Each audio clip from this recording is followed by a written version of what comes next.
TikTok မှာ create မပါလို့ template ကစားလို့မရဘူးဆိုတဲ့သူတွေအတွက်နဲ့ကျွန်တော်တို့ရှာပြီးတော့ထည့်ကျင်တဲ့သချင်းအစုံကိုရှာလို့မရဘူးဆိုတဲ့သူတွေအတွက်ဖြည့်ရှင်းတဲ့နည်းလေးကိုကျွန်တော်နဲ့အတူတူသွားကြည့်လိုက်ရအောင်ဗျပထမဦးဆုံးအနေနဲ့ TikTok software ကိုတစ်ချက်နှိပ်လိုက်ပါဗျ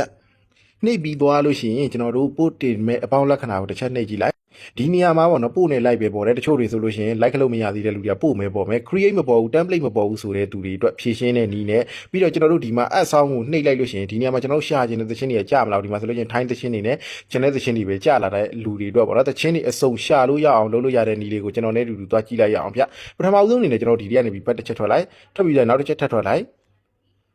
ကျွန်တော်တို့ဒီညောင်ရောက်လာပြီဆိုလို့ရှိရင်ဒီအောက်နန်းလေးမှာရှိနေတဲ့ကျွန်တော်တို့ရဲ့ profile ကိုတစ်ချက်နှိပ်ပြီးသွားလို့ရှိရင်အပေါ်ညာဘက်ထောက်နန်းလေးမှာရှိနေတဲ့မြေသုံးချောင်းကိုတစ်ချက်နှိပ်လိုက်ပါဗျနှိပ်ပြီးသွားလို့ရှိရင်ကျွန်တော်တို့တခြားသူတွေရဲ့ဖုန်းမှာဆို TikTok Studio ရဲ့အောက်မှာ setting and privacy လို့ပေါ်မယ်ကျွန်တော်ရဲ့ဖုန်းမှာတော့အပေါ်ညာဘက်ထောက်မှာ setting ဖြစ်တဲ့အတွက်ကြောင့် setting ကိုတစ်ချက်နှိပ်လိုက်မယ်ဗျနှိပ်ပြီးသွားလို့ရှိရင်ကျွန်တော်တို့ဒီနေရာမှာပေါ့နော် account ဆိုတဲ့နေရာလေးကိုဒီမှာတစ်ချက်နှိပ်လိုက်ပါဗျနှိပ်ပြီးသွားလို့ရှိရင်ကျွန်တော်တို့ကဒီမှာ switch to person နဲ့အကောက်ဆိုတဲ့နေရာလေးကိုဒီမှာတစ်ချက်နှိပ်လိုက်နှိပ်ပြီးသွားလို့ရှိရင်ဒီမှာ switch anyway ဆိုတာကိုတစ်ချက်နှိပ်လိုက်ပါဗျနှိပ်လိုက်လို့ရှိရင်ကျွန်တော်တို့ပတ်တစ်ချက်ထွက်လိုက်ထွက်ပြီးတော့နောက်တစ်ချက်ထပ်ထွက်လိုက်ပေါ့နော်ထွက်ပြီးတော့ဒီမှာအပေါင်းလက္ခဏာကိုနှိပ်လိုက်ဒီမှာ create ဆိုတာပေါ်လာပြီပြီးတော့ကျွန်တော်တို့ဒီမှာ add sound ကိုတစ်ချက်နှိပ်လိုက်ဒီမှာကျွန်တော်တို့ဟောဖြစ်လို့အဲ့မှာဆိုလို့ရှိရင်အားလုံးသချင်းတွေလည်းရှာလို့ရပြီဖြစ်ပါတယ်ဗျာနော်အားလုံးပဲအဆင်ပြေကြပါသေးဗျ